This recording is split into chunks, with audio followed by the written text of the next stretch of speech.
So I am going to talk to the disease multiple sclerosis. I learned quite a bit in doing the research for this disease. It was not actually what I thought it was. So it was kind of a cool process. All of you, if you can pull out just a piece of scratch paper and a pen, I have a super bitty short activity in a second.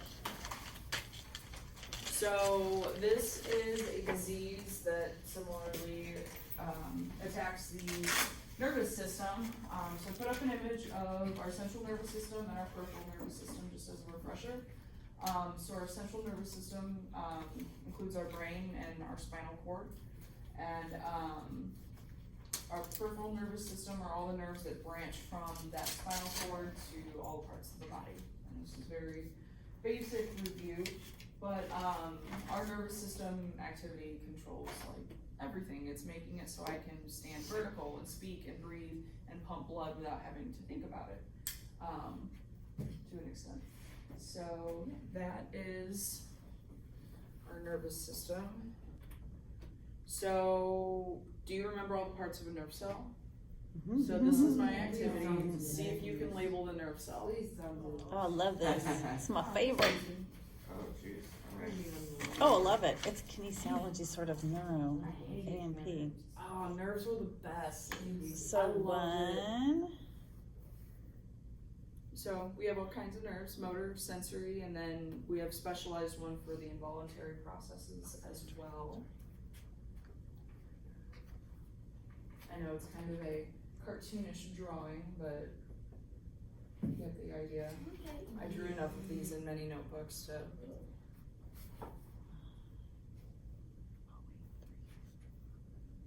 No cheating.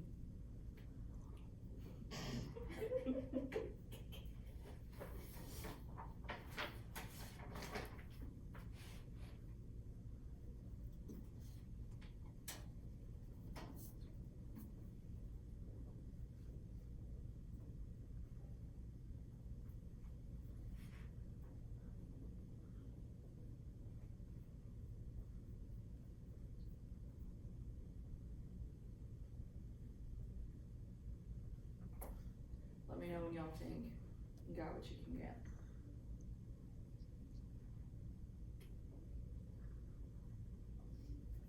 Stump the teacher too. That's okay. Everybody got as much as they can get? Okay.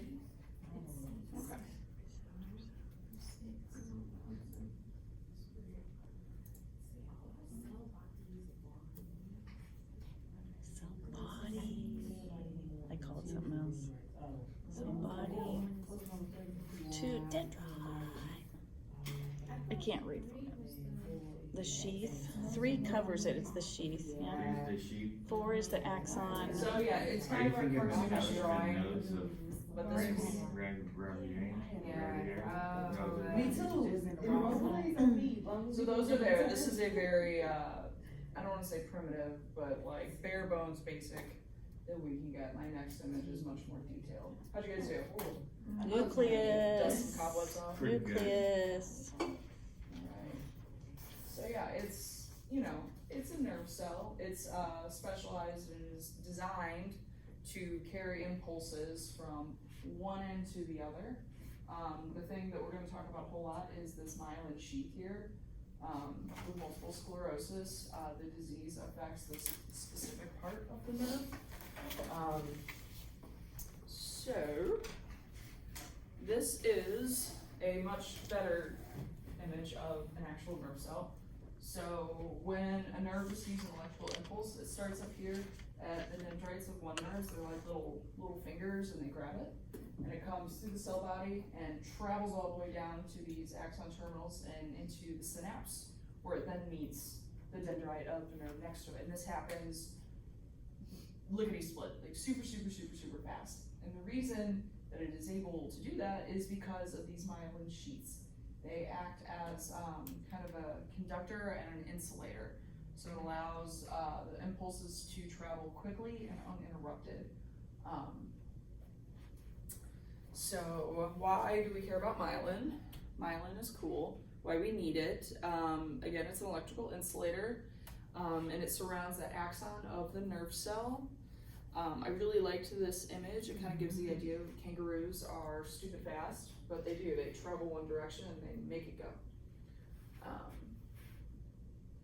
So this is where a normal nerve with a myelin sheath is intact. So MS specifically, it is a progressive disease and it is caused by the demyelination of a nerve cell. Similar, it's our immune system attacking our nerve cells, specifically though only the nerve cells in the central nervous system. Apparently the chemical makeup of the myelin sheaths differ from the central nervous system to the peripheral nervous system. I did not know that. So this disease is characterized by a lot of exacerbations and remissions. So it can kind of come and go. We can have, I wouldn't call it a flare-up necessarily, but that is a way to describe it. We see a lot of muscle weakness and loss of like coordination. And the onset can be pretty young, anywhere from someone teenager in their 20s up through their 40s. Sometimes it progresses very rapidly and someone can experience paralysis and death within months of diagnosis. Other times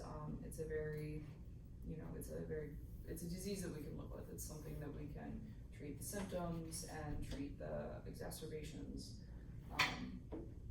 I liked this statistic. It gave me hope that 70% of those diagnosed do lead active and productive lives, which is, that gives us hope that medicine has come pretty far to be able to treat this, and that statistic I hope will improve. So we don't know exactly what causes it. The current theory is that there's a slow-acting or latent viral infection that causes our immune system to have a response, and then it in turn attacks the cells. There are some environmental and genetic factors that have been tied to this, and then some lifestyle factors: emotional stress, overwork, fatigue, pregnancy, acute respiratory tract infections. Those tend to precede onset, especially if someone is already susceptible to it. The pregnancy one kind of bummed me out a little bit, but that does put a lot of stress on our body. So some of the other risk factors, I mentioned the age of onset, 16 to 55. Women are 2 to 3 times more likely to develop this, and I think that's because of the likelihood of it happening preceding pregnancy. Family history, if you have a parent or sibling, again, infections. White Caucasian race is more susceptible to it as well. With the climate, I have an image on the next slide that shows where it is condensed and more common in the world, and you'll notice a trend with that, especially with vitamin D. Low levels of vitamin D, or people who do not get enough sunlight are at higher risk, and smoking, big surprise. Smoking definitely increases your risk of exacerbation or developing it. So this is a global distribution of MS. Notice countries that are pretty far north, countries that have a longer winter, that may have shorter days, that are colder, that don't have as much sunlight. There's a tremendous higher risk there than pretty much anywhere else. You can see those along the equator especially are much lower risk than others. This one, I'm not sure what the story is here. I feel like it is probably more like genetic or family history, and it's just condensed to an area. What does the graphic say? What kind of risk? This guy, other risk. So that could be infection or I would imagine something along those lines.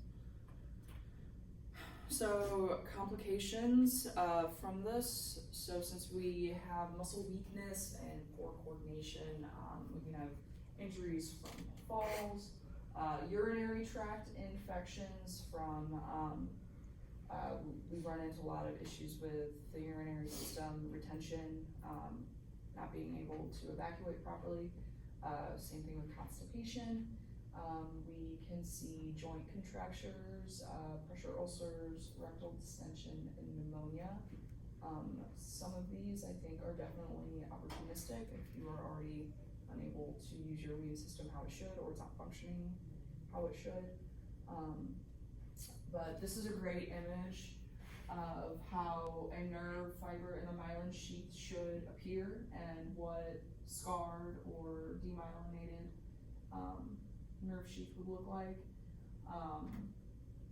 With diagnosis, I'll get to this in a minute, but with diagnosis, they can use MRI imaging. And if it is advanced enough, or if they're on the cusp of whether this is actually what it is or not, they can actually distinguish the scarring and the lesions on the myelin, and they can say, oh, this might be multiple sclerosis. But if you look at the two myelin sheaths, I mean, I like the analogy of a telephone wire. You know, if it's smooth, it's consistent, you know, signals are going to be uninterrupted. They'll be able to go through no problem. Versus this one, you know, there's more surface area. It's going to get kind of caught up in that, and it's not going to function to how it should. So signs and symptoms. The exacerbations are unpredictable, and the symptoms can be bizarre. A lot of times there's a lot of visual issues and obvious like sensory impairment, numbness and tingling. The clinical effects may be mild, so what we can actually test for. So we run the risk of a client going in saying, I'm having these symptoms, I don't know what's going on. Because we cannot clinically prove that they're experiencing these symptoms, we may misdiagnose or peg them as, you know, you're being hysterical, you know, you're making this up, you know, we hate to see that in the medical world, but there needs to be definite proof for a lot of these things. Other signs and symptoms will have ocular disturbances, visual issues, obvious muscle dysfunction, urinary disturbances, I talked about, retention and evacuation, emotional ability, so it's, you know, if your doctor's saying you're fine, you're making this up, you're probably not going to be in a pretty good emotional, psychological state.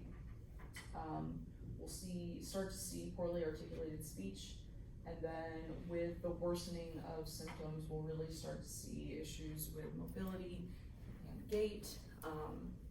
Unfortunately, I think a lot of the diagnoses starts happening when we're seeing these harsh exacerbations and the worsening of symptoms. So this is commonly misdiagnosed as a psychiatric problem. I talked about how the MRI can determine the lesions and the scarring on the cells, so MRI is another tool we use for diagnosis. It is not easy to diagnose. We can see an abnormal EEG and then high white blood count. So if our immune system is overactive, if it's attacking our nerve cells, we're going to see a high white blood count in our cerebrospinal fluid because it is going where the nerves are in the central nervous system. So treatment, unfortunately, there's no cure for this. Some of the goals are to shorten exacerbations and make, you know, prolong the wow words. It'll come back to me, hang on.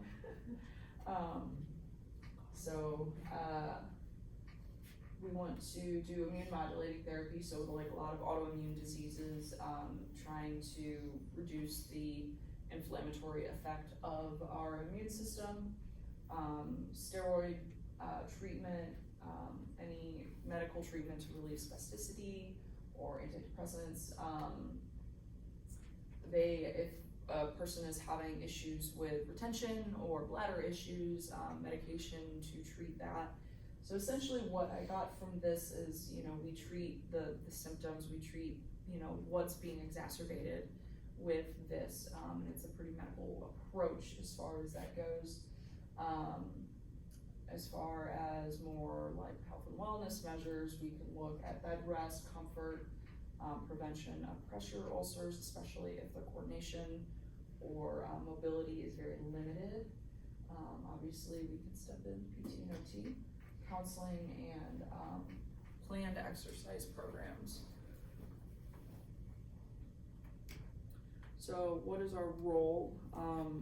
Essentially, someone who has this, every area of occupation in their life is going to be affected in some way. Whether it's ADLs, just trying to use muscle function, functional mobility, being able to move around without assistance, social interaction. If you're having issues with speech, you're not going to be able to communicate very well. Work, school, home life, all of those are going to be affected in some way.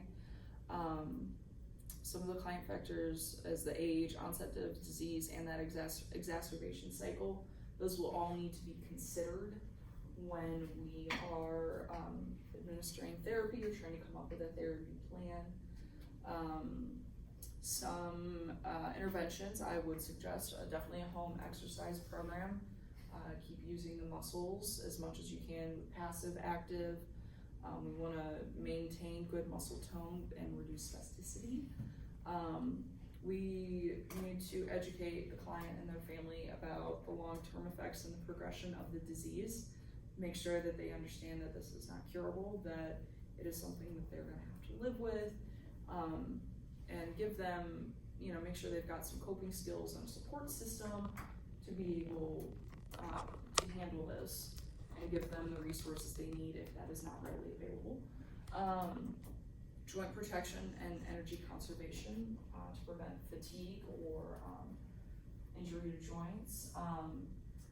This one in particular, a nutritious diet and fluid intake are important, since this disease does tend to have an issue on the urinary and lower digestive tract. So making sure they're not getting constipated, make sure that they're not getting UTIs. We want to make sure everything is functioning as best as it can.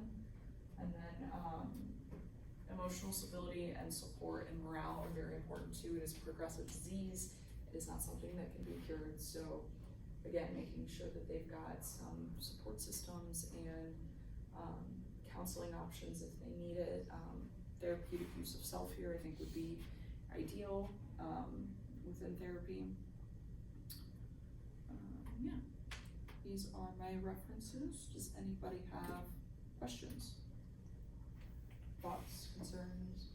Does anybody or know anybody with multiple sclerosis? I was just gonna ask that I question. don't really have a question, but I worked with a girl that had MS, and like you said, like people just think they're like crazy. Mm-hmm. She would have to call off work often just from not feeling good, and everyone would, be like, She's fake. yeah.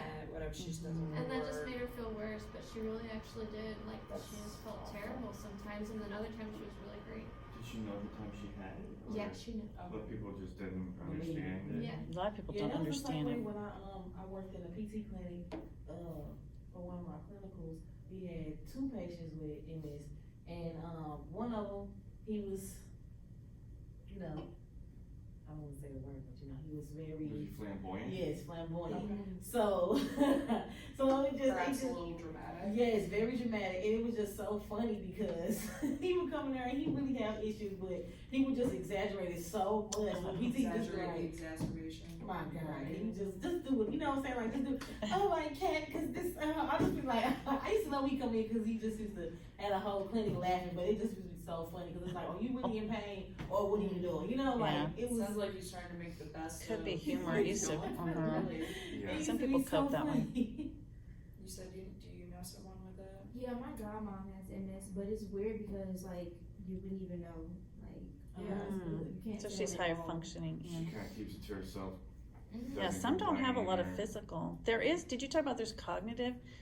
There are people who have cognitive challenges too. They can have memory issues with MS Right. too, if it Sensitive attacks. to MS. Typically the spinal cord, You but know, it's hard because, and especially for us, like this would be extremely specialized therapy because it is going to differ so drastically case by case by Mhm. case. yeah, there's no one, you're really looking at what does Bob bring versus what does Susie bring? Just because they have the stamp MS, that's why we train you guys on function. Like, what today is dysfunctional? What's going on? It doesn't, you can close the chart and not even look at the history sometimes and just say, listen, so what's going on right now? Like, what are the barriers right now? Because you have to know about the disease to know if it's going to be like ALS versus MS. ALS, you're not getting better, right? It's going down. So you have to anticipate and work ahead of equipment. But MS, you also kind of don't know bad days, good days. So you almost have to train the family for what could come. And Right, and I think if this one too, obviously we want to look at function. What can we do? guys, hold on, Christy. Oh, sure. Of what? Sorry. Is it a Is picture? that, you, Yeah, you told this- us, this a you told us new- that yeah. story at your card plan, buddy? Yeah, this was my best friend. Oh, And that had then MS? This was 5 years after him. Oh, you're showing a picture. Oh. Yeah, You got we the lost. wind swept. Like, Oh, good for you applying your.